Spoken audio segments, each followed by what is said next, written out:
Friends, నా బిడ్డ పెళ్ళి కాగానే ముగ్గురిని కన్నది, నువ్వు కనాలే అని కోడలను టార్చర్ పెడుతుంది అత్తగారు. అది కూడా ఒక నెల లోపట్నే. ఎక్కడెక్కడోళ్ళనో తీసుకొచ్చి పర్సనల్ విషయాలు అడిగించుడు, ఎక్కడెక్కడో దేశాలలో ఉన్నోళ్ళకు ఫోన్లు చేసుడు. ఇది న్యాయమేనా?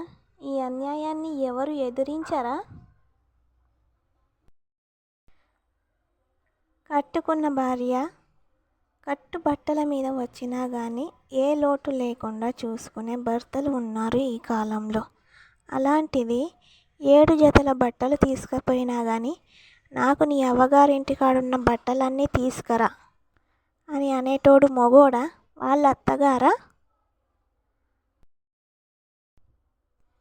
ఇంకా సిగ్గనిపించట్లేదా నీకు?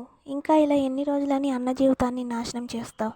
అన్న సంపాదించింది, అవ్వయ్య సంపాదించింది తింటా, అవ్వయ్య అన్న వదిన సంపాదించింది తింటా, నేను తింటాం, నా మొగుడు తింటారు, నా పిల్లలు తింటారు అని అంటే ఇది ఎక్కడి న్యాయమని ఎదిరించే పెద్ద మనుషులు ఉండరా ఈ సమాజంలో? ఆడబిడ్డ కాబట్టి రోజు వస్తుంది, రోజు వచ్చిన పెట్టాలి అంటే ఇది ఎక్కడి న్యాయం అసలు? మీరేం పెద్ద మనుషులు ఏం మాటలు మాట్లాడుతున్నారు? ఇది ఎక్కడి అన్యాయం అని ఎదిరించరా మీరు?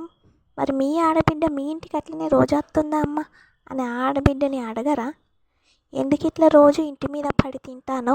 నీ పనేదో నువ్వు చేసుకొని బతకచ్చు కదమ్మా. మంచిగానే ఉన్నావు, కాలు చేతులు మంచిగానే ఉండే, నీ భర్త మంచిగానే ఉండే, మీరు పని చేసుకొని బతికితే ఏందమ్మా అవ్వగారింటి మీద పడి తింటుండ్రు అని ఏ పెద్ద మనిషి అడగడా?